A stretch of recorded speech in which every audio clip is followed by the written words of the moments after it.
हरे नीले बैंक की balance sheet को गौर से देखिए। यहाँ ध्यान रहे कि बैंक का रिजर्व रेट 10% है। मुंदरजा झेल सवालात के जवाबात दीजिए। हमारे पास कैश है 200, उधार है 1800, सारिफ की जमा करवाई हुई रकम है 2000 और मालिक की हैसियत है 0। और हमारे पास ये हैं सवालात, जिसमें पहला सवाल है, क्या ये बैंक अभी किसी को उधार दे सकता है? उधार तो ये बैंक फ़िलहाल कुछ नहीं दे सकता, क्योंकि 10% के हिसाब से इस वक्त इसके पास वही पैसा है जो उसके पास रोज़मर्रा इस्तेमाल के लिए होना चाहिए।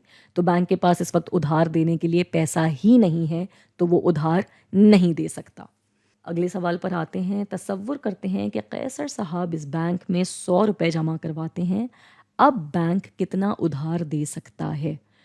तो ऊपर जैसे बात हुई है कि बैंक 10% के रिजर्व रेट पर काम कर रहा है, तो मतलब 10% बैंक अपने पास रिजर्व में रखेगा अपने रोज़मर्रा इस्तेमाल के लिए, और बाकी बचे 90%, तो वो 90% दे देगा उधार पे।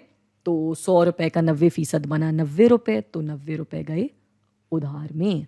अगले सवाल पर आते हैं। कैसर साहिब के पैसे के आने के बाद मईशत में पैसे की क्या सूरत हाल है? कैसर साहब के पैसे से 90 रुपये आए मईशत में।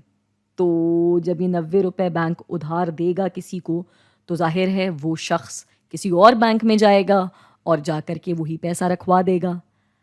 फिर वो बैंक उसका 90% किसी और को उधार दे देगा। वो किसी और बैंक जाएगा, जाकर के किसी और बैंक में वो पैसा रखवा देगा, और फिर वो बैंक उसका 90% आगे उधार में दे देगा।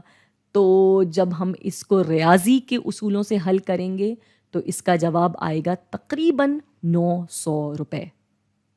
वैसे यहाँ सोचा जा सकता है कि अगर मईशत में मौजूद ये जो पैसा, जो हमने अभी अंदाज़ा लगाया है कि ये पैसा इतना होना चाहिए, और मिसाल के तौर पे ये पैसा इतना नहीं होता, तो इसकी क्या वजह हो सकती है?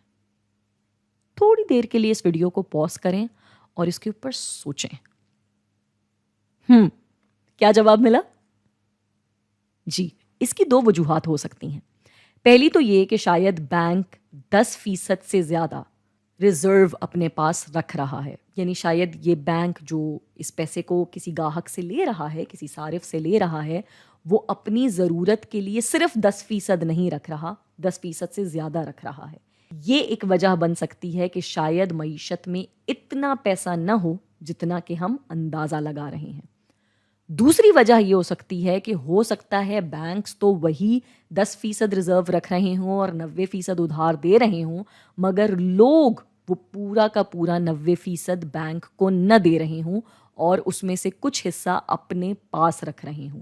तो जब वो पैसा बैंक में आ ही नहीं रहा या मईशत में मौजूद ही नहीं है, तो वो पैसा फिर नहीं होगा, इस गिनती में नहीं आएगा, क्योंकि शायद लोगों ने वो पैसा छुपा करके अपनी अलमारियों में रख लिया है, क्योंकि उनको लगता है कि इस तरीके से वो पैसा बचा लेंगे और उनका पैसा खर्च नहीं होगा। बहरहाल इन 2 वजूहात की बिना पर अक्सर ऐसा होता है कि जो हिसाब लगाया जाता है कि मईशत में इस वक्त इतना पैसा होना चाहिए, वो हिसाब कुछ गलत हो जाता है।